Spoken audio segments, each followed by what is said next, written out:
传我的令，各部抓紧向北渡淮河，与楚军会师，做好进攻梁国的准备。诺！立刻发信通报诸侯，告诉他们，寡人已带精兵100万到达淮河南岸，正在渡河，尚有南越兵马30万随后调遣，足以匡正天下。叫他们迅速加盟，从东南北3方面夹击关中。臣明白。这。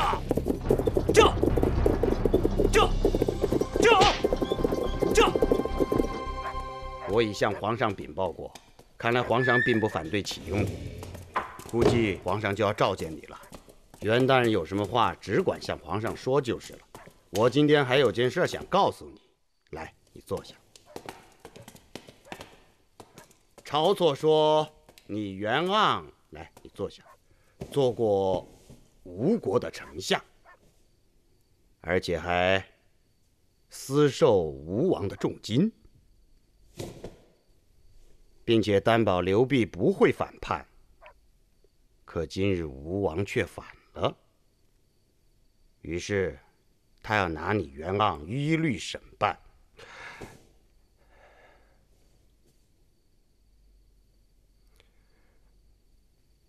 别害怕，老夫已差人将此案的卷宗调过来了。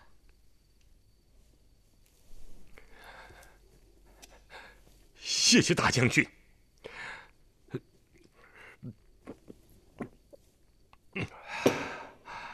老夫欠将军一个情，日后当报。非常时期不便久留，老夫就告辞了。袁大人以后一定要谨慎行事。晁错这个人是不大好对付的。大将军就放心吧。如果栾不肯出山，沿河大局当可稳定，他与我至交，我一定力劝他来辅佐将军。至于晁错，我看已是强弩之末。现在薛范策惹出这么大的乱子，我看皇上也会烦他的。此人不除，天下难得太平。刘濞等7王4逆，朕以邈身，介乎重围，赖王师治讨，用挥天序，思宣大化，访诸万民。若愿捐筋骨于官者，拼胜之后，许备为西。布告！来看皇家布告！来看皇家布告！刘濞等7王4逆，朕以邈身，介乎重围，赖王师治讨，用挥天序，思宣大化，访诸万民。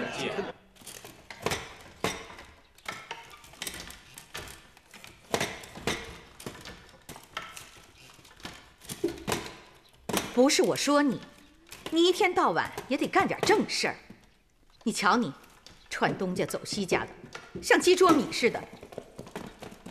我说话你听见没有啊？啊？小青，你呀，没酒了，拿酒来。要喝酒啊？没有。哎，你再去赌啊！赌输了你就去当。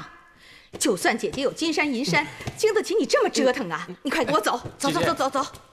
自小养成的坏毛病，到现在你也改不掉。你快给我走！你给我出去，走，走！别在这烦我。姐姐，哎，好，我拿鞋，拿鞋。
啊，那也不是去冒险嘛，对不对？可是呢，母亲她赌赢了。如今你贵为汉宫的美人，一人之下，万人之上，是不是？这就说明了一个很重要的道理啊，要做人上人啊，遇到了机会，你就得拿出胆量，敢于下注，敢于冒险。可你要是赌输了，你拿什么钱去还呢？姐，对你来说不能想什么万一，你必须要有信心，必胜的信心。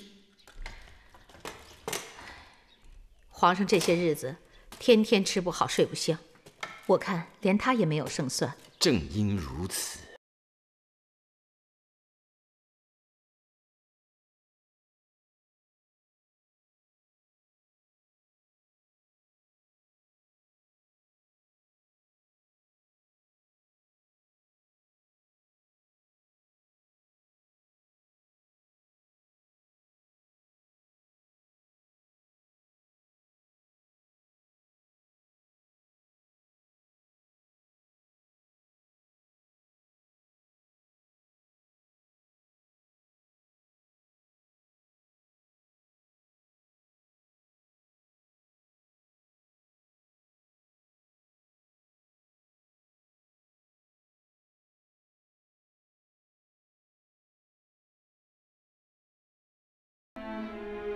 弟弟，你别说了，姐姐知道该怎么做。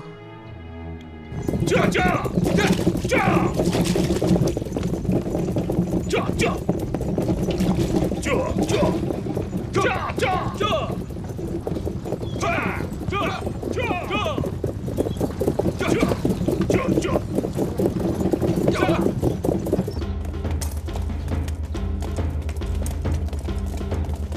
啊，栾将军啊！栾将军乃一代名将，身经百战，在下诚心邀请栾将军助我一臂之力。老夫老了，武打中用了，只怕力不从心呐。只是当年跟随我的部曲家兵，现在有很多已经任将校了。我的脑子和嘴巴还能动动，窦大将军有用得着我的地方，尽管吩咐就是了。将军真是太客气了。我手下兵力不多，只能调给将军车骑5000人，请将军在黄河边驻扎，为我守御洛阳做个平护。我栾姓家兵还有3000人哦，还能召集河北侠士1000人这样加起来也可以凑到上万人马。谢谢将军。哦，对了，皇上调给本将黄金1000斤，栾将军有需要只管任意取用。最紧要的是，请栾将军守护住黄河码头，保证前线运输畅通。敬谢了，要用的时候我会派人来取的。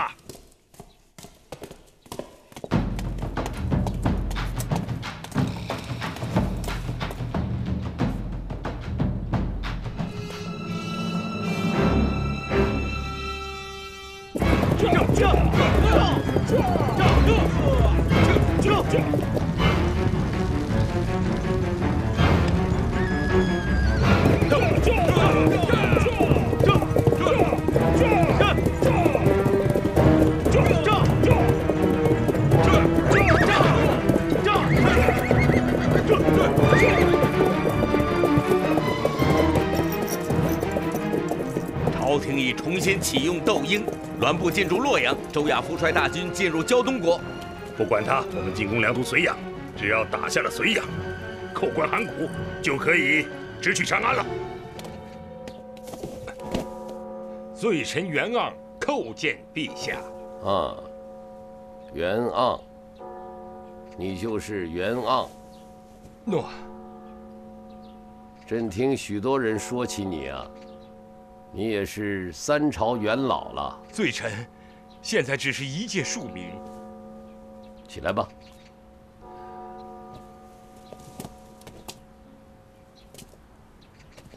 你曾经是吴国的丞相。那你说说看，这个刘辟，他真能翻得了天吗？陛下，刘辟只是一个异想天开的老狂人而已，并不具备治理天下的才能。哦，你这样看，陛下，刘辟无非手里有几个臭钱，因此说到底，他所招募的无非是些无赖子弟、亡逆之徒、奸邪之党罢了。但是，真正的豪杰之士，哪里是金钱利禄所能收买的？不知曹大夫有何高见呢？臣以为员工的话是有道理的。听窦婴说，你有不战而胜的妙策。陛下，愚臣倒是有一个办法，不过，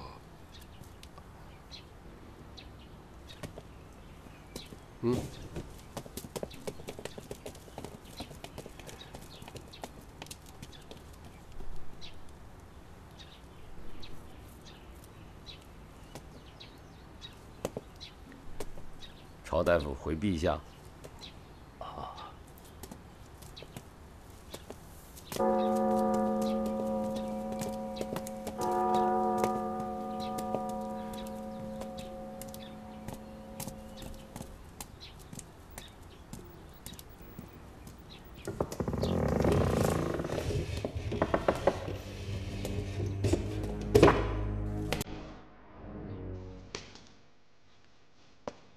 你现在可以说了。陛下，我在吴国多年为相，深知刘辟的实力。他整整经营了40年，他在白头之年举兵，绝非一时意气使然。这场暴乱要想平息，恐怕不是1天2天的事啊！陛下，微臣难得见到皇上，有句话必须面见皇上，但要求陛下先恕臣无罪。可以，你可以说。愚臣窃以为，只要舍去一人，就可以化干戈为玉帛，就可以安定刘姓宗室中诸王的心。其实，眼前的一切祸乱，都是晁错一手造成的。诸王宗室尾大不掉，并非一朝一夕之事啊。治顽疾，须用缓药，急则必崩。晁错依仗陛下的信任，目空一切，刚愎自用，擅乱组织，任用酷吏，罗织冤案，实际是借削藩而经营扩大自己的势力，其用心不轨，与商鞅、李斯如出一辙呀！陛下，天下小校皆为晁错，举国无人不为其可杀，而陛下不除他，那怨恨就都集中在陛下一个人身上，所以刘辟才有了起兵谋反的理由，所以他才提出了清君侧的口号，用以蛊惑人心。放肆！陛下，虽然就是杀了晁错，也未必能平息暴乱，但至少可以使诸王宗室中骑墙观望者安定。心怀不满者出一口怨气，可以收回天下1多半人心呐！啊，陛下，陛下，陛下！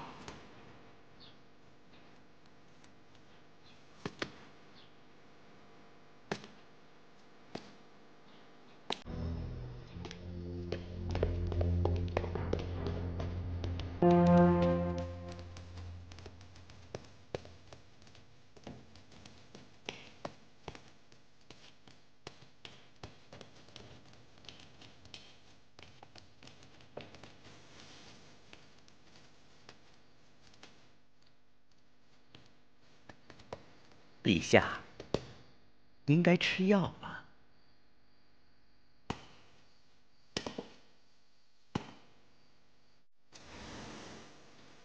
吃完药，您该歇息了。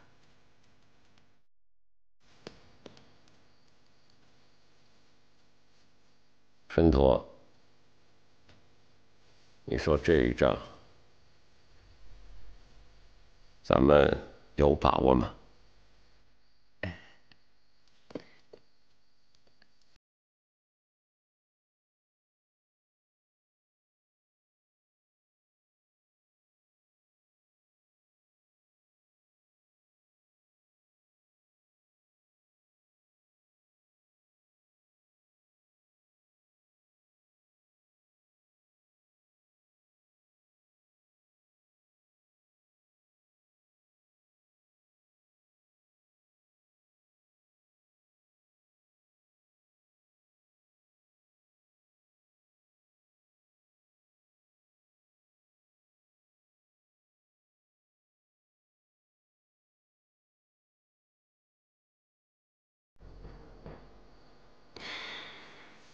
这仗打下去啊，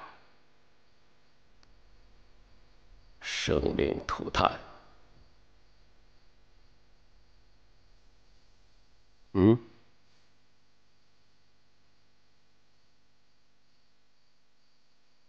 今天晚上去启兰殿吧。做什么洋车？没心思。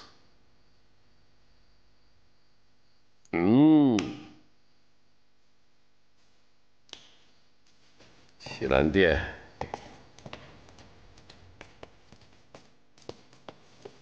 启兰殿。臣妾今日在宫中听到大军开拔的鼓乐，真是威武雄壮。是啊，烽火连篇，杀声四起，铁马金戈，上阵并发。陛下，我之前占卜连掷了3次，4次仰面朝天，此战必胜。是吗？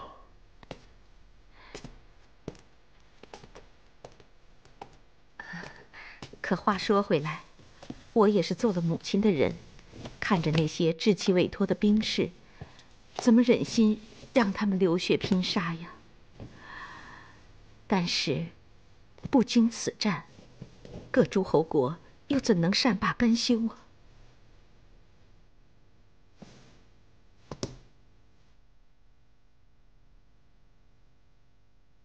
你说，战能大胜？必胜。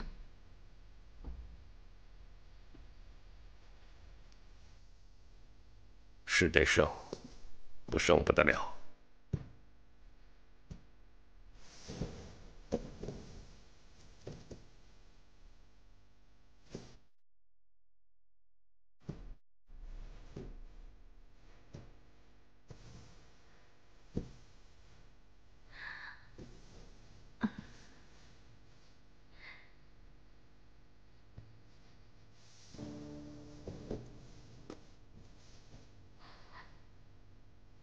臣妾给你唱一支小曲儿吧。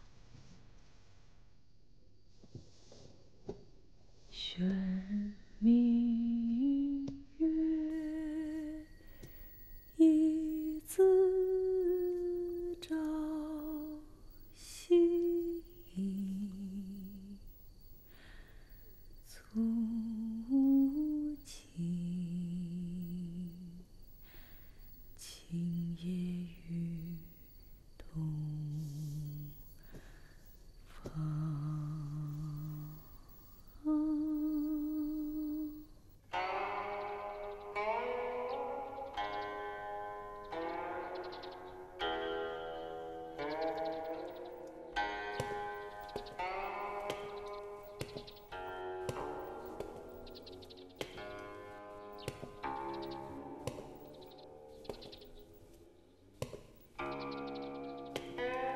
朕已任命你为奉常。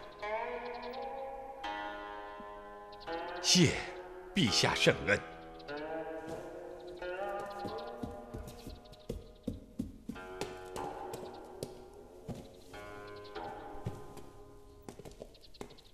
你带上这个，前往吴楚大营，跟刘弼谈判。领旨。你那天说的，朕也在考虑。你还有什么要说的吗？陛下要臣与吴楚叛军谈判，臣不敢不从命。但是希望陛下在刘氏宗亲里再选一人作为宗室代表，与卑臣一同前往，这样似更好一些。你认为谁去合适呢？德王刘通是吴王刘濞的亲侄儿，位高望重，臣愿与刘通一同前往。可以。陛下是否还有什么口信让臣带给刘濞呢？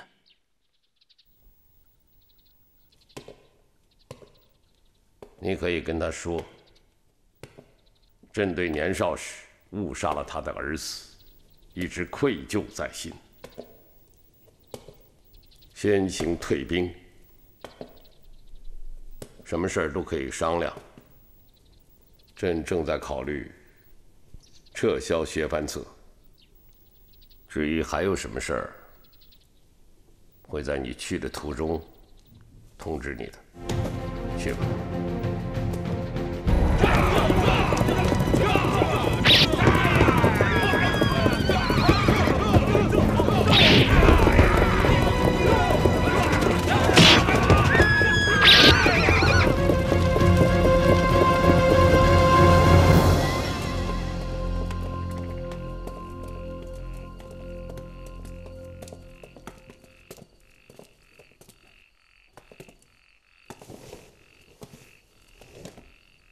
陛下，这里又有几份刚从前线送来的紧急军报。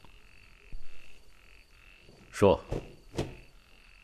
太尉周亚夫问可否从塞上往山东前线调兵增援，但塞上雁门、渔阳、程部、十部也请求增兵调粮。匈奴大单于10万骑已经逼近了雁门关，右贤王部正在逼近渔阳。哦，这儿还有一份。是大将军窦婴派人送来的密报。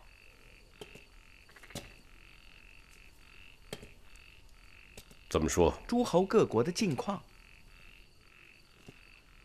人心仍在动摇，还有人可能加入叛军，前线的压力将会……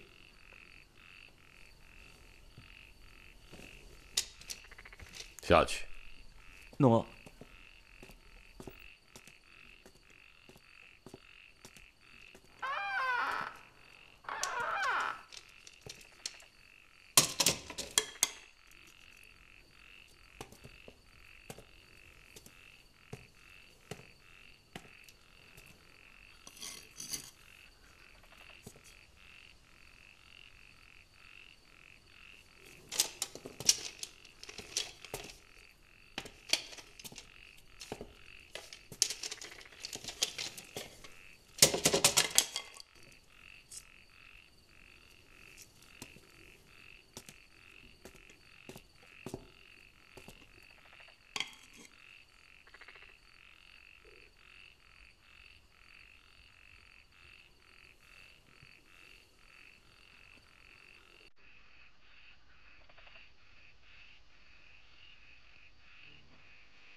这为什么说要下手来？像这样超人，这样不行了，绝对不行！你还穿得上这样，不能这样！你说说，这天下都被你给搞乱了，都被你给搞乱了！这已经天下大乱了，您看不到吗？曹大人。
晁错大夫今天没有来啊？奉太后之命，今天不宣晁大夫到庭。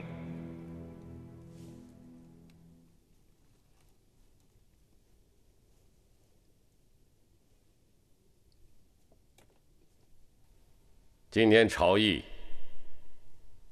太后也驾临了。现在的局势是很紧张，如何才能稳住大局，稳定人心？今天可以再议一下。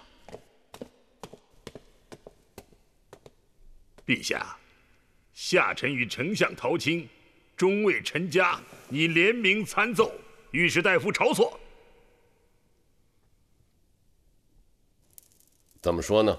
御史大夫晁错，辜负天子信任，把持朝政，乱国体以谋私利，肆意更乱组织，擅自削藩之令，引起诸王祸变，搅扰海内不安，实为罪魁祸首，致使宗庙倾覆，祸延社稷。依汉律，善变乱组织者，罪诛九族。臣叩请陛下明断，着即革除晁错御史大夫职爵，下廷尉署一律审断。丞相陶青、廷尉张欧、中尉陈嘉谨奏。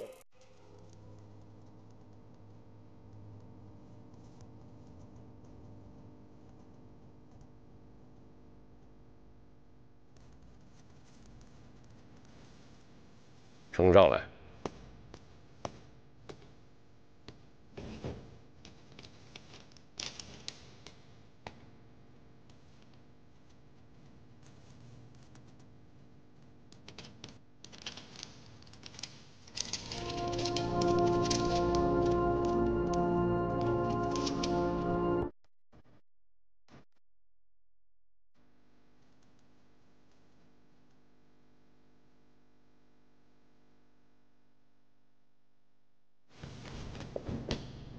皇上准奏。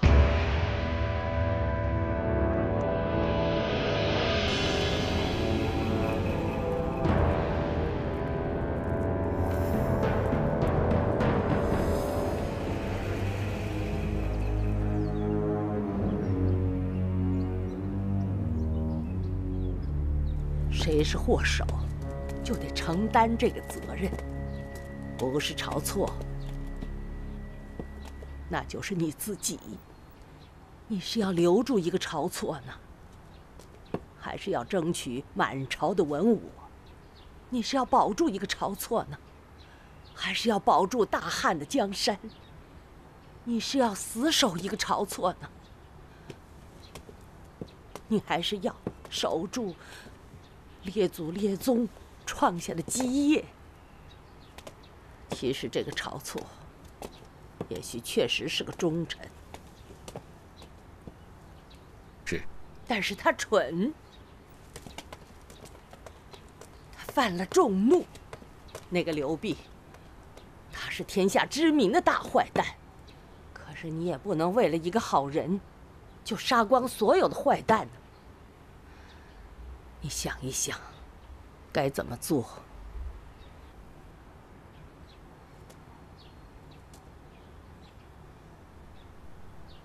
娘，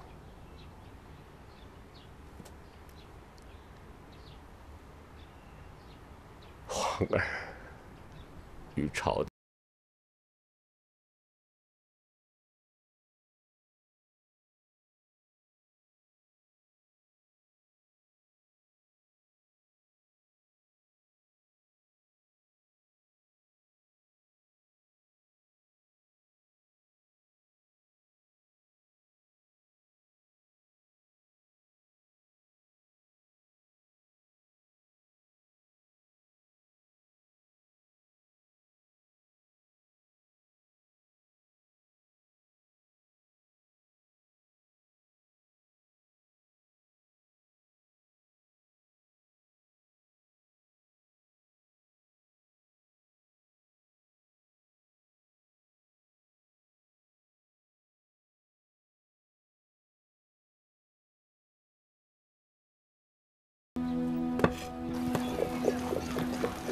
驾！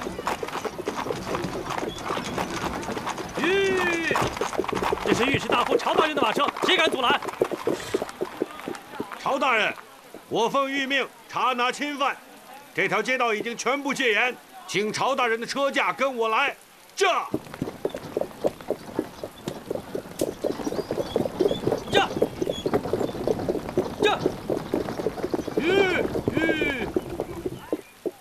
晁大人，请晁大人在这里下车，有人在此等你。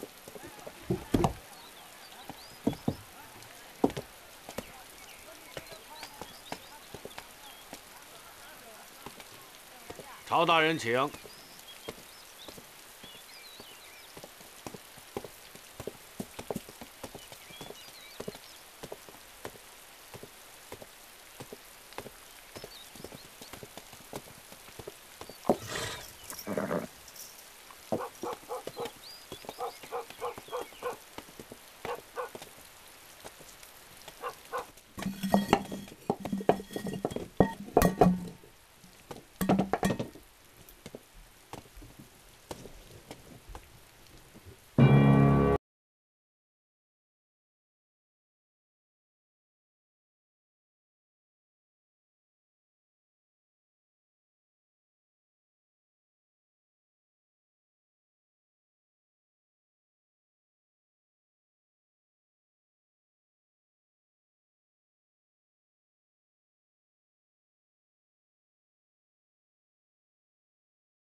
谢陛下，今天就在这里，与老师喝一杯酒。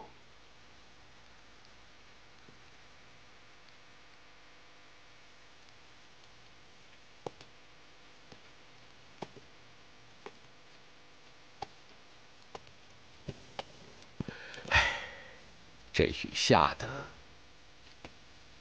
臣记得第一次到太子学社奉陪陛下读书的时候，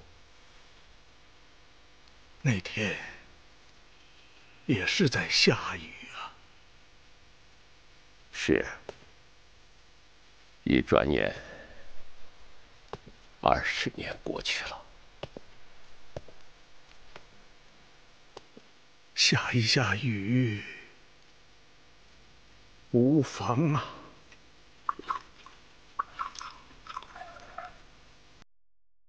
老师，朕从师20年，还从没有给老师斟过一杯酒。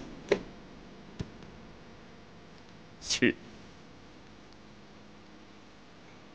臣愧令了。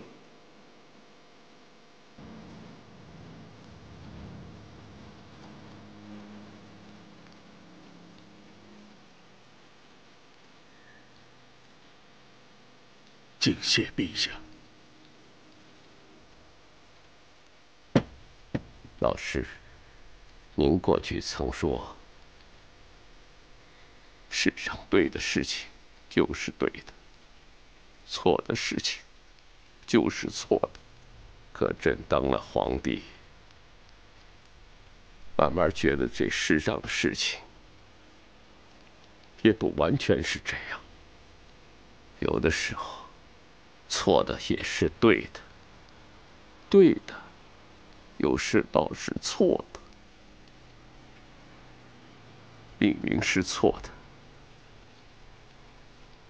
有时偏得去做；明明是对的，有时偏又无法去做。但臣还是认为对的，到头来还是对的；错的，到头来他还是错的。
廷尉署紧急判决，并业经皇上核准，判处罪臣前御史大夫晁错以公服腰斩东市，立即执行。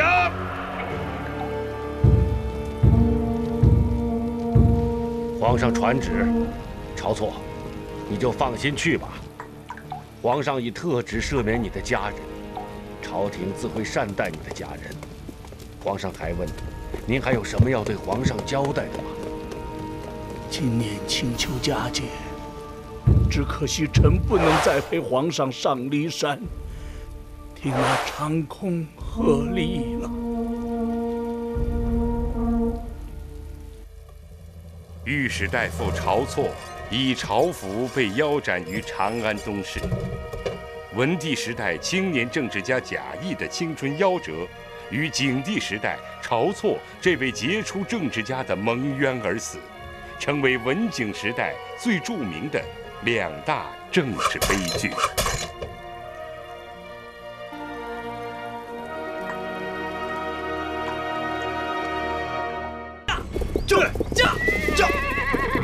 驾！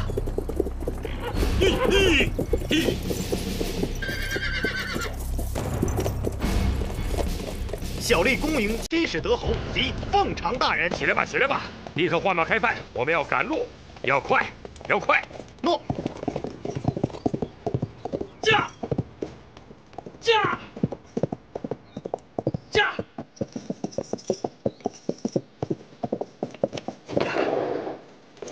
大人。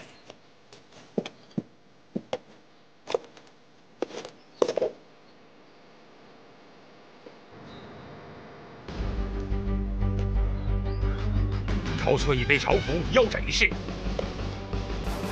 此地离吴楚大营还有多远？不到1天的路程。吴楚叛军已突破梁军防线，已进逼梁都绥阳。我们快走啊！今晚连夜赶路，明天一早一定要赶到吴楚大营。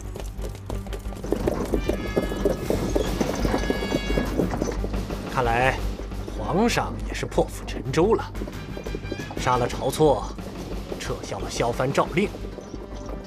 可悲啊！早知如此，何必当初？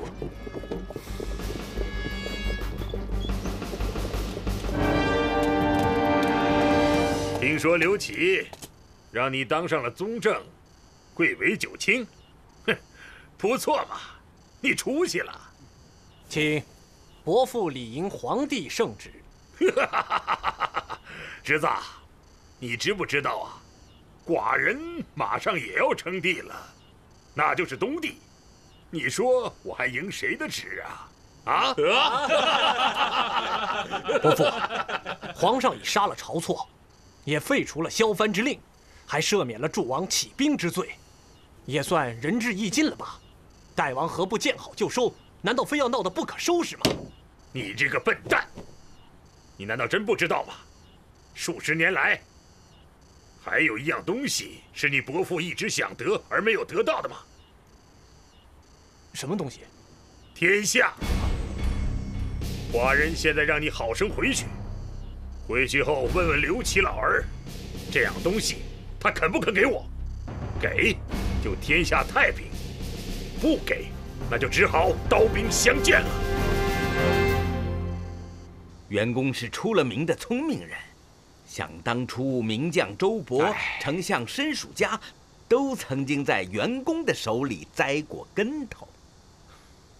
哎，我们大王非常赏识你，认为你是大才。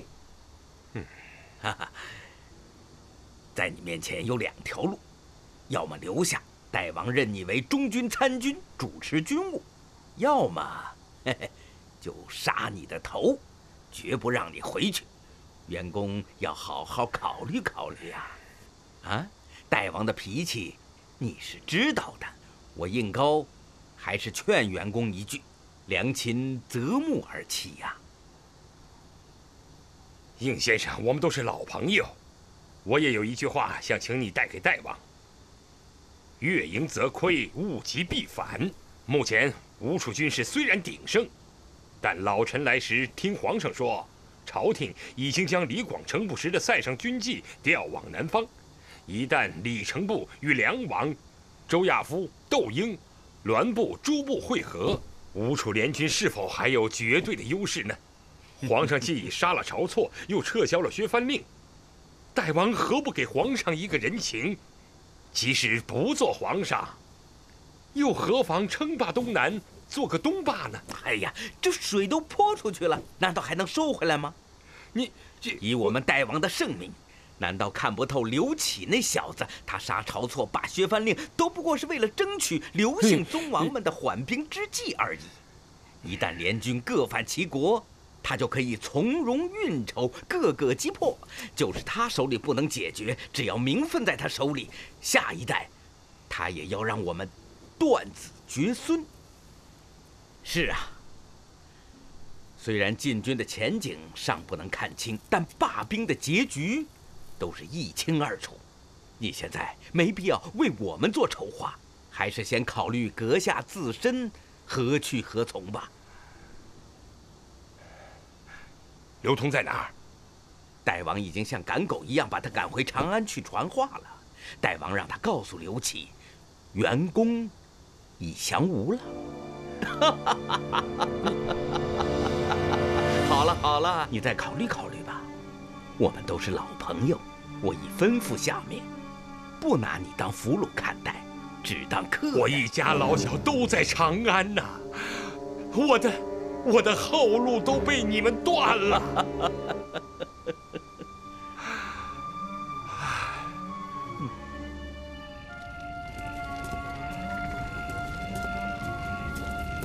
两位，哟，司马校尉，两位辛苦了，辛苦了。哎，不辛苦，喝点酒，喝点酒。哎呦，拿着。哎，这，我来替你们的班。哎，好。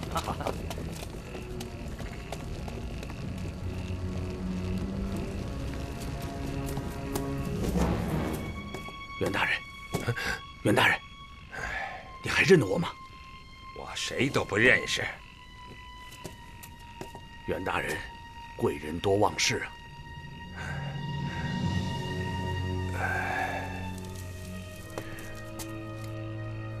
我实在是不认得你啊，袁大人，你还记得贵府上的丫头莺儿吗？莺儿，对，那是贱内。哦，看着面熟，莫非你是？我就是当年跟你家莺儿一起私奔的那个贾童啊。哦，原来是你呀！你们跑到吴国去了？嗨，也是没办法呀，大人。您说吴军能胜吗？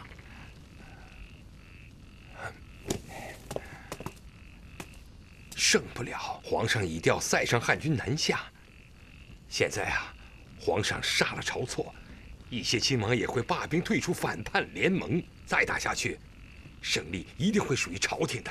大人，您是个好人呐。当年我跟婴儿私奔时，被您家卫士抓到，你没有责骂我们，还放他跟我走了。小人一直欠恩公一个情啊！哎呀，此一时彼一时，那都是过去的事了。大人，我来安排一下，我引你逃走吧。走吧，大人，快走吧，走吧。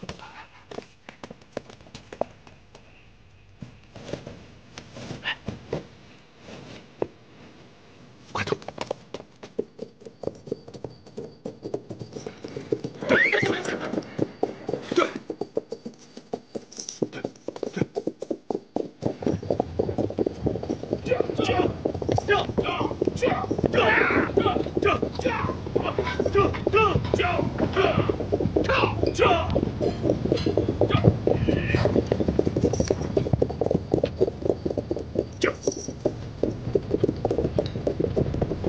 汉军救我！汉军救我！汉军救我！将军救我！你是什么人？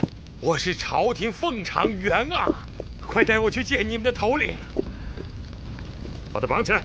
不要动手！不要动手！我这有天子亲授的朝廷诏书啊！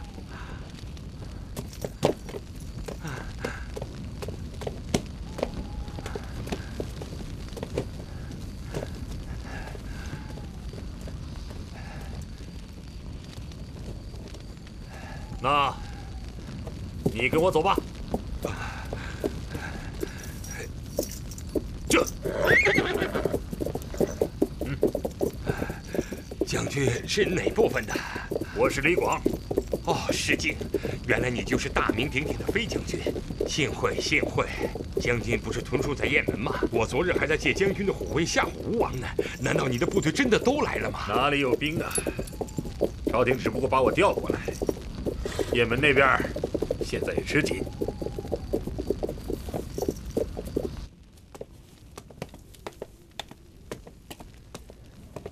袁公，你与晁错积怨多年，这次杀他肯定是你的主张。哼，天子的决策岂是卑臣可以操纵的？皇上竟然也这等幼稚！怎么会以为杀了个晁错，人家就会善罢甘休了呢？刘弼老贼觊觎皇位已经不是1天2天了，如今大半壁江山已握在他手，那做皇上的瘾头就是8匹大马也拉不回头啊！哼，那晁错的一颗脑袋能代替江山吗？真是天大的笑话！晁错有罪，天子正行，并不完全是给七国看的。七国借诛杀晁错为名犯上作乱，皇上高瞻远瞩，看得很清楚，果断处理晁错也是深思熟虑的。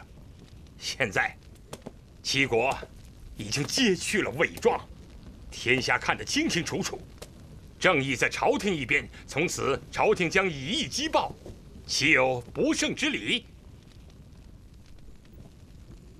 得道多助，失道寡助嘛。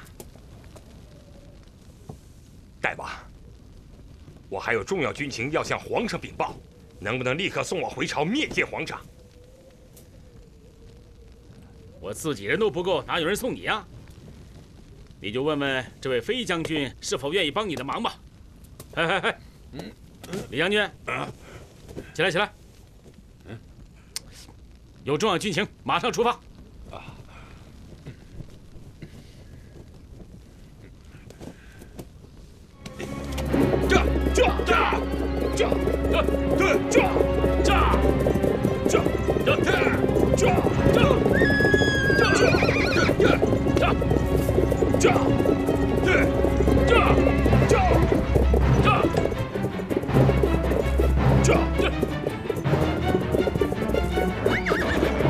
前面什么人？抓住！前面什么人？站住！站住！这。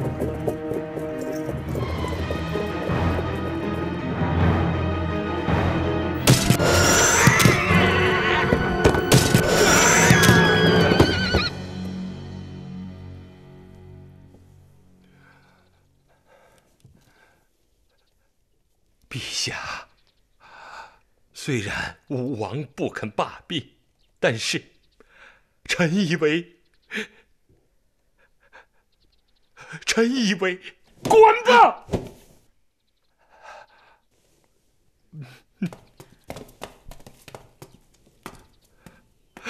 陛下。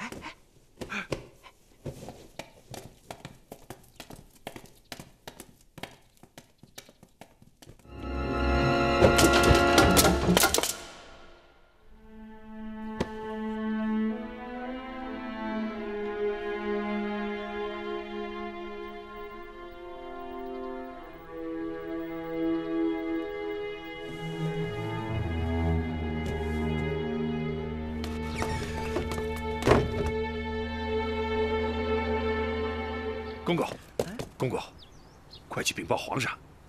我奉梁王之命，前来禀告前线战士。你要见皇上？我可跟你说啊，皇上刚发完火，你长了几个脑袋？公公，前方军情火急呀！谁呀？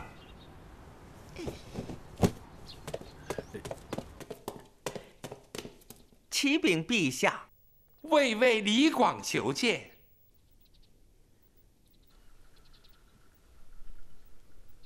李广，让他进来。诺。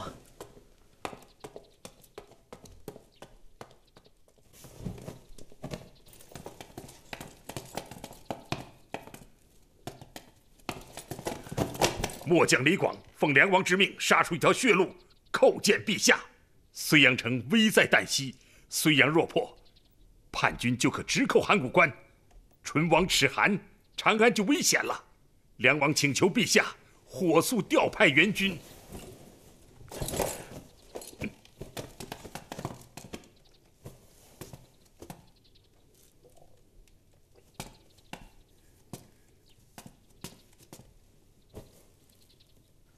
你就是名震匈奴的壮士李广。是。一员猛将啊！朕知道，你是前朝名将李信之后。听说你神射功夫十分了得，天下无双啊！承蒙陛下夸奖，末将不敢当。起来。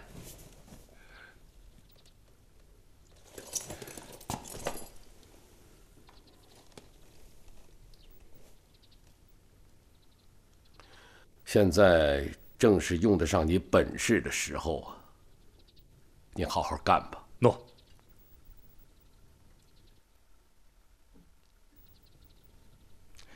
李广，你来。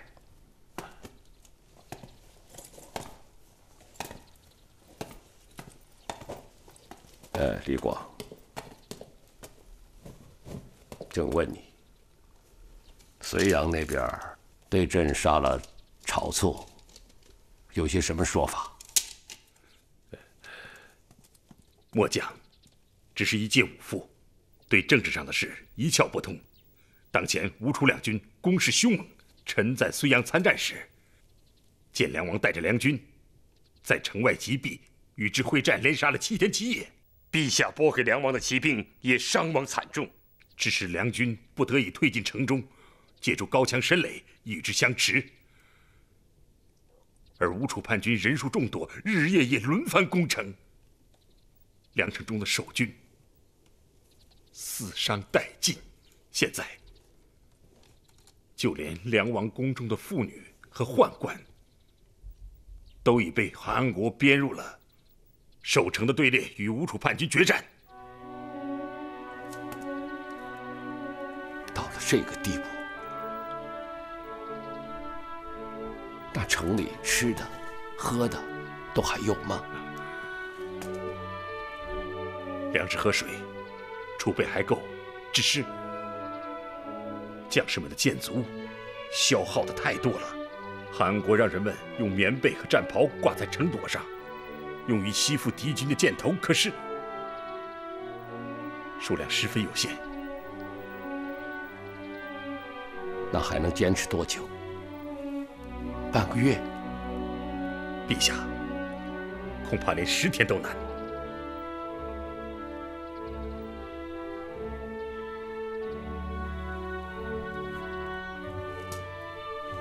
朕知道了。这个周亚夫已经平定了山东4国，很快的，周亚夫的主力就可折回睢阳。那太好了，我马上回去把这情况报告梁王。末将告辞了。哎，等等。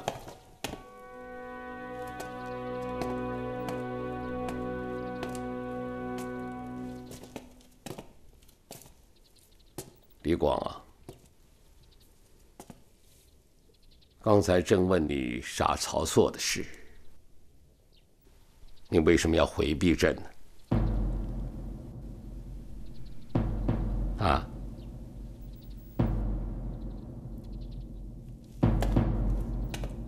陛下，说实话，晁大人死得冤呢。末将以为，朝廷此举并没有起到休战的作用，相反，叛军以为朝廷软弱无力，气焰反而更加嚣张起来。末将还以为，大敌当前，朝廷应该更加坚定地削藩，坚定地评判这样晁错晁大人，才是死得其所，以一人之死换来天下人的良知，这样朝公的在天之灵也能体会陛下的一番苦心呢。陛下，末将放肆了，死罪。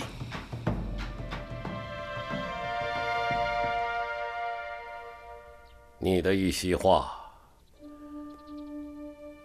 如同是晁大夫的明命寄语。春托，赐酒一壶。诺。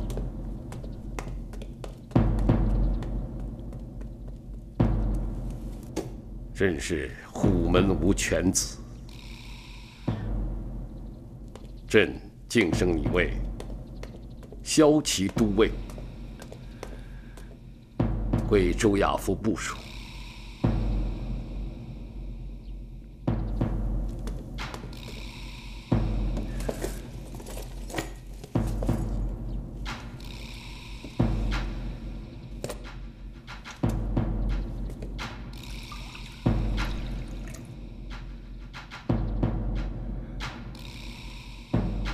谢陛下。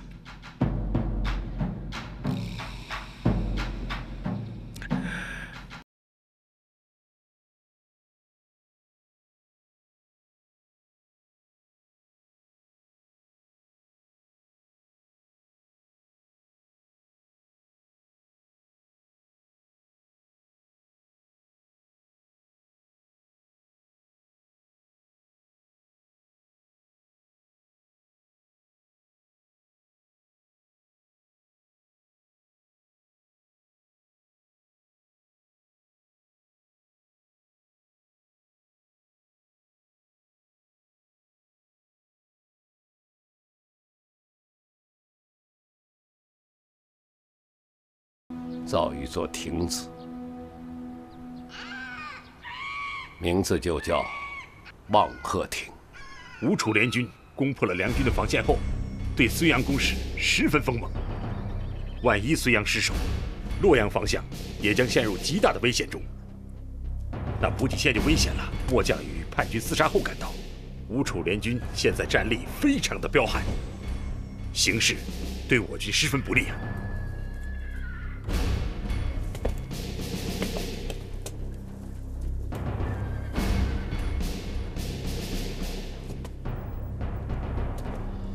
目前战场的形势确实是敌强我弱，我军加上梁军不足10万，而吴楚联军有20多万。如果目前正面对战的话，我军会寡不敌众。我想，这个梁都城不是你们想象的那么不经打吧？啊！朝廷先前曾经花了大本钱在那儿，就说睢阳的城池只有京都可以与之媲美。在眼下的这盘棋上，我要让睢阳城的高城深池代替20万的大军。这吴王刘濞，他想啃下睢阳这块骨头。不崩下他几个大牙，那是休想。所以，我的战略是以睢阳为诱饵，吸引敌军于城下，死打硬拼，顿兵错锐，逼迫敌军拉长他们的供给线，为最后的决战赢得时机和条件。一旦条件成熟了，我汉军要倾其全力，一鼓作气，一战而定天下。那条件什么时候成熟啊？你有什么高见吗？太尉，说，梁王已多次求援，您都不予理睬，别人都可以拿来当诱饵，唯独梁王，他毕竟是皇上的亲弟弟，东宫太后的心尖儿，万一有个闪失，大汉就亡了。年纪轻轻的，哪里学的如此世故？我要告诉你，本太尉治军，那是一视同仁，我只对战争的全局负责，不会考虑谁是什么新奸介。那这个责任由本太尉负责。既然皇上授予我指挥大权，我只对皇上负责，对战争的全局负责。如果出了什么差错，要砍的也是我周亚夫的脑袋。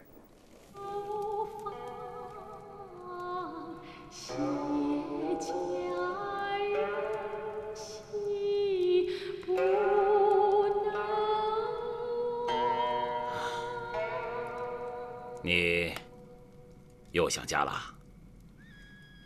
再过几天，我陪你一起回长安去。真的？嗯。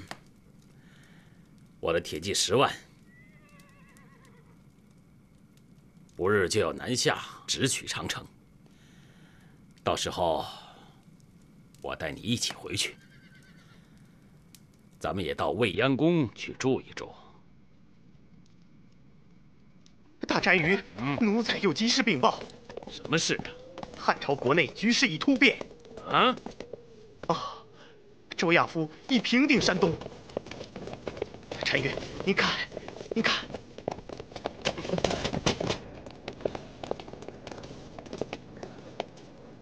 我早就料到这些王爷都是绣花枕头，外边好看，里边软。现在的局面是，汉廷已经放弃了和谈的幻想，决心以武力戡乱。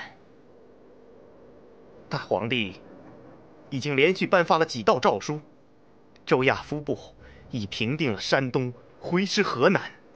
大单于，奴才还听说窦婴栾部在稳定洛阳之后，正沿着黄河东进，巩固山东啊。赵王那边怎么样？赵王原打算配合我军夺取云中、代郡之后，与我匈奴铁骑联兵南下。赵王他现在在哪儿？赵王军破之后，已龟缩回邯郸。哼，邯郸，哼，我早就说这些王爷都是猪，就这些猪，他们还想造反，还想争天下。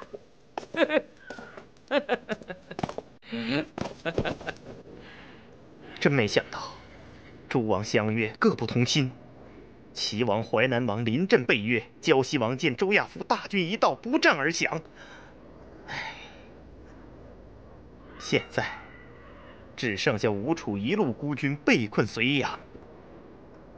吴王那个分晋合击会师洛阳，进去长安的计划已完全破产。幸亏我大军还没有大举进攻，没有和汉朝撕破脸呐。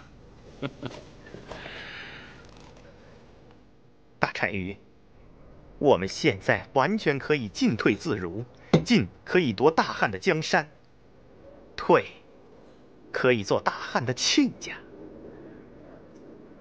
奴才还有个主意。你说。我们的大军现在已部署在长城之前面，使汉廷感受到了巨大的压力。何不趁此时派使者去汉朝，请他们送一个真正的公主来？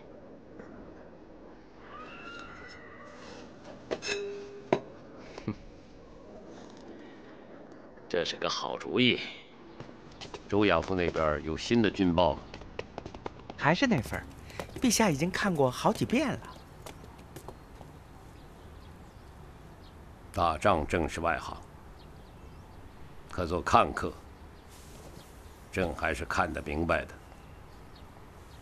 这次周亚夫不走大路出函谷，侧其道而行之，避开了吴楚的正面，从蓝田出武关，直去山东，3天3夜出现在冀北叛军的跟前。神来之笔。是啊，陛下，冀北4国的叛军已经不战而降了，但是梁王还是派人来催，说是周亚夫按兵迟迟不动。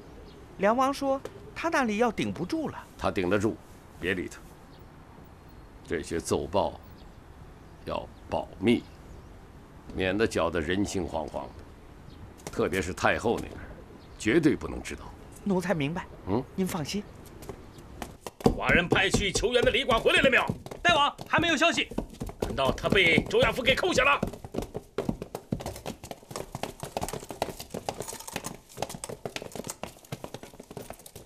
大王，战况如何？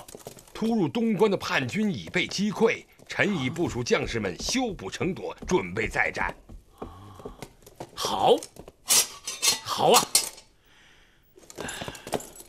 那个狗娘养的周亚夫，至今没有他来支援我的消息。大王，这几天来，吴楚叛军的锐气，臣感觉明显有些低落呀。是吗？正是如此。好，好。刘辟这个家伙也尝到了我梁国将士的厉害，再派个人去催周亚夫的援兵吧。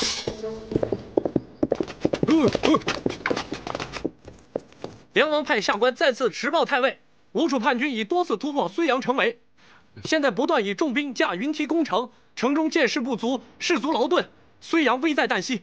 梁王恳请太尉火速派兵向我军靠拢。你梁王打得不错，本太尉知道了。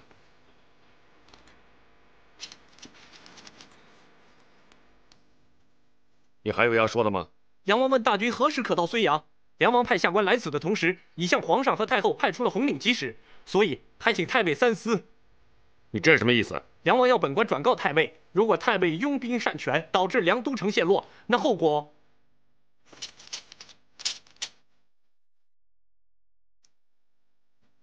你是什么官衔？小吏是梁王府詹事。一个小小詹事，也就是年至800担吧，你竟敢出言不逊，冲撞本太尉！下官虽然直觉卑微，但下官奉命传的都是梁王的话。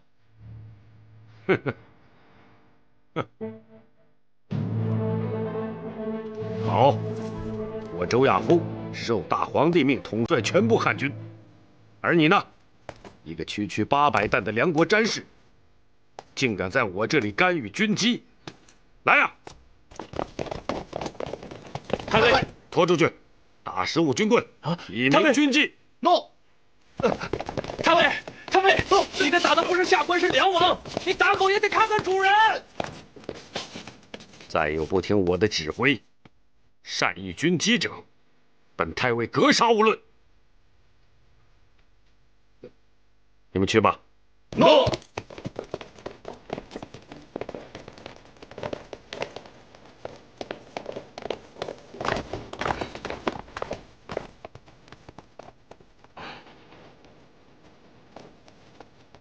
太尉，外面有个客人要见您。滚！我什么人都不见。来人说，他您不会不见。哼，笑话。他是谁啊？他说他叫巨梦。巨梦，快请。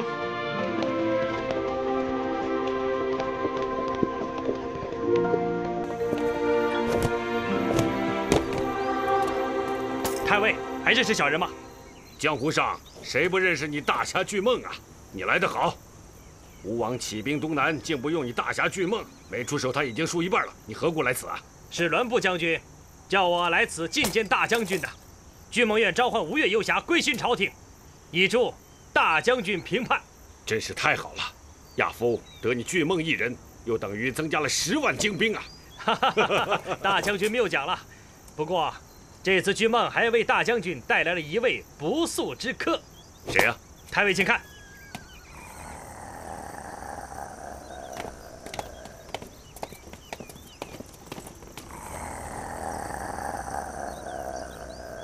江东大儒魏婉，你怎么把他请来了？怎么样？太好了，太好了！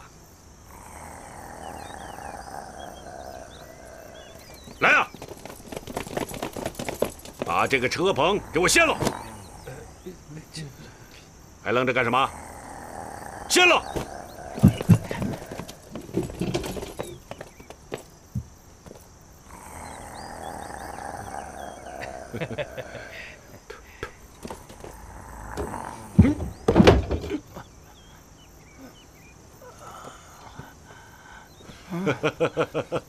魏老夫子，亚夫这里有礼了。大将军别来无恙。来，请。哎呀，魏老夫子，请用酒。好酒。魏老夫子，现在两军相持，你对形势有何高见呢？将军当前真正的忧虑何在呢？吴楚联军兵多势大，是我军的数倍，而梁王呢，一日三番地敦促我出兵救援。那皇上的意向如何？皇上的意思，我实在是捉摸不透。按说梁王是他的亲弟弟，可皇上每次来召的时候，并没有特别催促我立即援梁的意思。皇上高明啊，大将军！如果现在就催你与强敌会战，万一一战而败，不要说睢阳城将破，就是函谷关、长安也保不住了。不要说皇上不催你，就是下金牌来催你，大将军你也不能听啊。将军应该想到这一点，不要太多顾忌，尽管放手按既定的战略去作战。先生所言极是，我这下就去了一块心病了。但是交持下去也不是长久之计啊。这打蛇呢，必打7寸。吴楚联军人数虽多，但是也有7寸之地。这7寸就是2个字：粮草。常言说，手中有粮，心中不慌；手中无粮，心中大乱。吴楚虽有100万大军，我想那也不可一日无粮啊。妙啊！寡人倒要看看刘武这犊子能撑多久。命令全军轮番冲锋，给他来个车轮大战。大王，重兵屯于坚城之下是兵法大忌。那按你的意思，那寡人还要退兵不成了吧？年轻人，你有何高见？不妨说来听听。末将以为吴国步兵较多，有利于走险路，那么这样对我们来说非常有利。末将以为我军东进时从城池经过，而不去攻占他们，快速推进，只取洛阳武库及敖仓的军粮，凭借洛阳居天下之中的优势的地理位置而号令天下。这样，即使不攻入函谷关，而天下的大局可定。假如只为了夺一睢阳，久拖不决，久必生变，则大局败矣。你们以为呢？在这座城下，我军死伤数万，如果捞拿不来，岂不让人耻笑？不要被眼前的一点困难吓得不知东南西北。对，两军相逢，勇者胜。刘武那小子就要撑不住了。你们都知道，寡人做事不做则已，做就一气到底。传我的命令，我们一定要冲进睢阳城，临阵动摇者斩。首先突入睢阳城的，不管是官是兵，赏黄金1万两。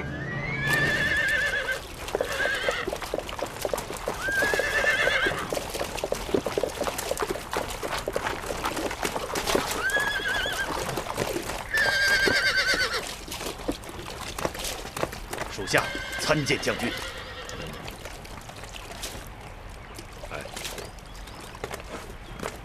听说你是韩王信的儿子？是的。你擅长于骑兵作战？过奖了。本官现在要你去办一件大事。属下一定不辜负将军的信任。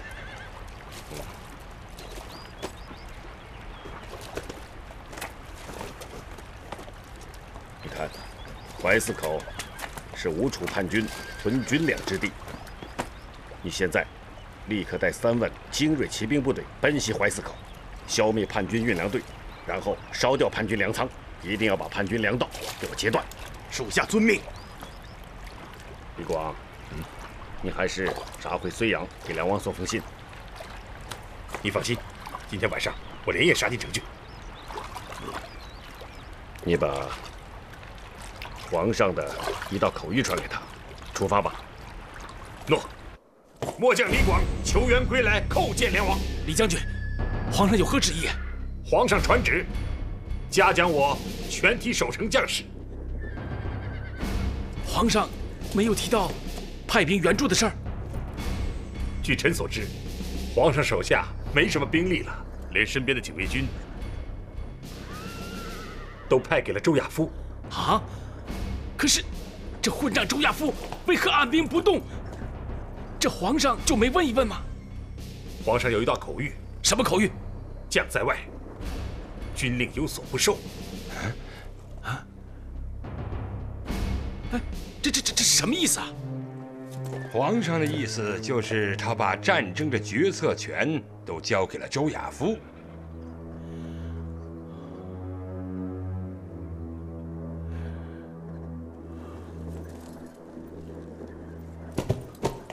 太尉他还让末将把这封信交给代王。您看，啊，务请梁王再坚守1个月，吴楚必自乱。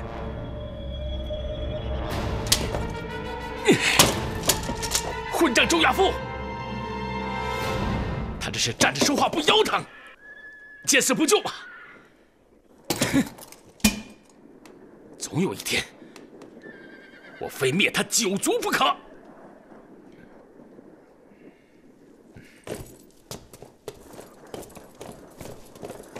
大王，您是干大事的，奸人方能成其大业，祸兮福所依呀。你这个老家伙什么意思？大王，只要我们能坚守住，平乱的头等功臣就是您大王啊。那依你看，我们还守得住吗？臣以为吴楚军已困，肯定能守得住。哼，哎，哼，你这个老花头啊！好吧，我就把你当个人质。若是城在你人在，若是城师被攻破，我先千刀万剐了你。如果城破，老臣自然是难辞其咎。好。